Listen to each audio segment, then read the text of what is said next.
Okay, so voltage drops. So how do we calculate voltage drops in a series parallel circuit? So if we determine the voltage drop across each resistor in the circuit, how do we break it up and do this analysis? So let's look at it real quick here. We've got a parallel branch in series with another parallel branch that has some series components in it. So we've got several series parallel relationships, and we've got a total of 1 milliamp of current in the total. The source voltage is not given in this one, but you know the total current from the figure. Since R1 and R2 are in parallel, they each have the same voltage. The current through R1 then is, okay, we're going to use a current divider, R2 divided by R1 plus R2 times the total current. So that gives us I1 across through R1, 688 microamps. The voltages across R1 and R2 are V1 is equal to I1 R1. So let's take that 688 microamps, multiply it by the 1K ohms, and we get a voltage drop of 688 millivolts. Since they are both in parallel, we know that the voltage drop across V1 is the same as the voltage drop across V2, 688 millivolts. The series combination then of R4 and R5 on the far right side form the branch resistance R4 plus 5. Apply the current divider formula to determine then the current through R3. So we use the current of I3 current divider, R4 plus R5 divided by R3 plus R4 plus R5 times the total current. So this gives us then 2.06 K ohms, 5.96 K ohms times 1 milliamp of current, because we know the current there, we know the current there. And we end up with 346 microamps of current. That's going through R3. The voltage across R3 then is I3 R3, which is that 346 microamps times its value of 3.9 K ohms, which gives us then a voltage drop across R3 of 1.35 volts. So we know that 1.35 volts is going to be the voltage drop across the total of R4 and R5 in series. So the currents through R4 and R5 are the same because the resistors are in series, and we can then solve for the current I4, which equals the current I5. They're the same. So I total minus I3 is 1 milliamp minus that 346 microamps that we solved for up here, or 654 microamps of current through I4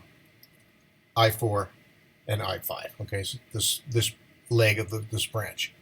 So if we calculate the voltages across R4 and R5, now without having to do a voltage divider, we can calculate V4 is equal to I4 R4.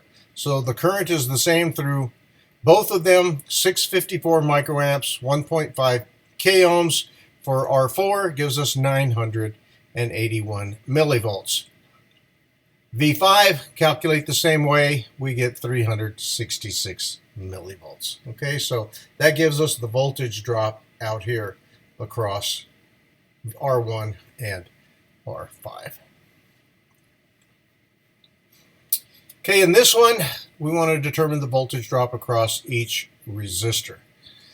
So because the total voltage is given in the figure, we're given 8-volt source, basically from A to D.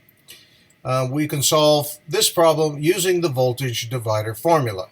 First, you need to reduce each parallel combination to an equivalent resistance.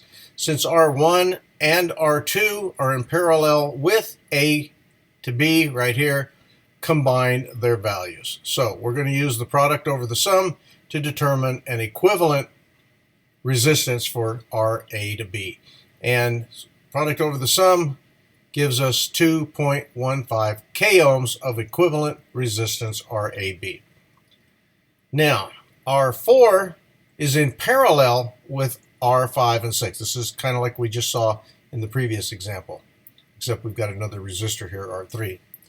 Since R4 is in parallel with R5 and 6, series combination R5 plus 6 between C and D and ground, combine these values gives us the product over the sum, again, of 517 ohms. So 517 using the product over the sum gives us our value here. The equivalent circuit then is drawn in figure 725. The actual total resistance then is equal to the sum of each one of the, now the resistance equivalent here, resistance R3, and total equivalent resistance there, gives us 2.15 k ohms, 1.0 k ohms, 517 ohms, for a total of 367 k ohms of resistance for all of these resistors. Next, we're going to use the voltage divider to determine the voltages in the equivalent circuit. So first off, voltage A to B, which is over here, R1 and R2, equals RAB over R total times the source, 2.15 k ohms divided by 367 k ohms times 8 volts gives us 4.69 volts, so almost 4.7 volts. The voltage drop down here, C to D, gives us 1.13 voltage when calculated the same way. And the voltage drop across R3 using the voltage divider, R3 over R total VS, gives us 2.18 volts. So we've got 4.69, 1.13, and 2.18 volts there.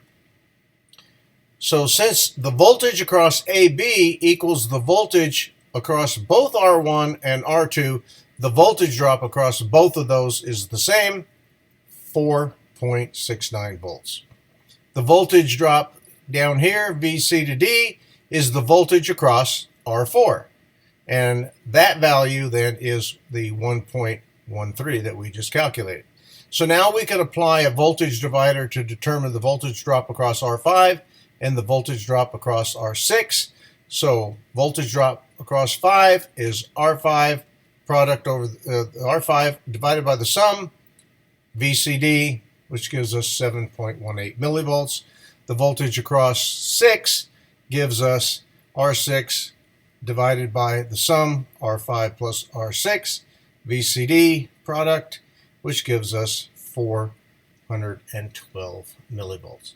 So we've got 718 millivolts drop there, 412 millivolts drop there, a total from VCD of 1.13 volts there.